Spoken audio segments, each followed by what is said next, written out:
Hello, today is May 8th, 2026, and it's a special day because it is my mother's birthday, Rebecca's birthday.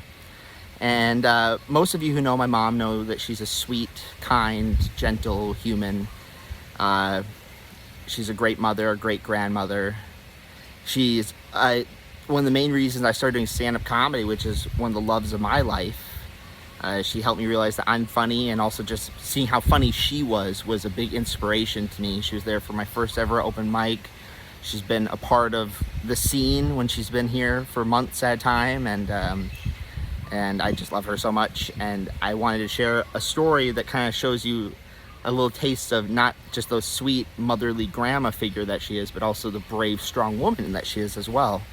Which is 20 years ago, 2006. My grandpa George, my mother's father, was in the hospital in Fargo, North Dakota. And we were up in the hospital visiting my grandpa, and we looked out the window and we saw this commotion across the street. And so my mother and I went down to see what was going on. We get down there and there's about 200 bikers, there's police, and there's protesters across the street from the church. So we walk up and we ask some people, what's going on? And they said that a young man had just died serving our country in Iraq, and that West Baptist churchgoers were there protesting. They had signs that said just hateful things like God hates fags and things like that, just very inappropriate. And they were shouting these inappropriate things as well. And then, so they were across the street and they were protesting this young man's funeral, and they were saying that the reason he died was punishment for gays being allowed in the military. And the bikers were there. The bikers were called, they're the Patriot Guard Riders, founded in 2005, nonprofit organization.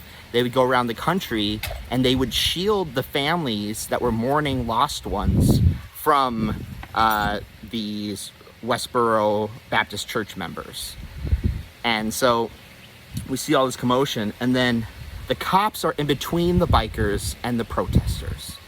And I must have been, at most 13. I was probably younger than 13. And my mom walked straight towards the protesters. And the cops, at first the cops stand they're not gonna let us go by. And I was like my mom's bodyguard, of course. And we walk up, and I guess they could maybe sense my mother's energy because they parted and they led us through to the protesters. And my mom went right up to the protesters, got face to face with them, and she's like, Jesus doesn't hate. Whatever Jesus you're following is not the real Jesus, because Jesus does not shout hate. And then my mom named off some verses, face to face with these churchgoers.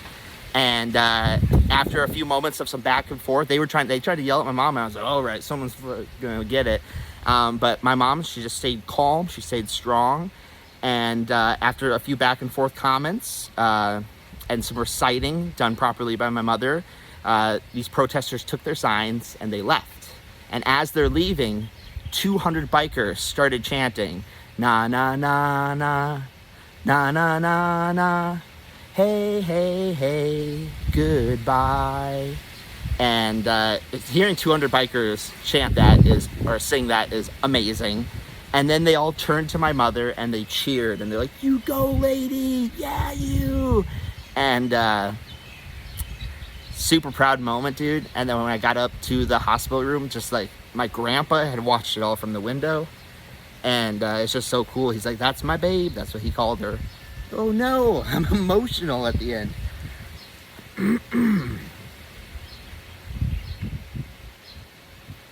No. We're finishing with the glasses, dude.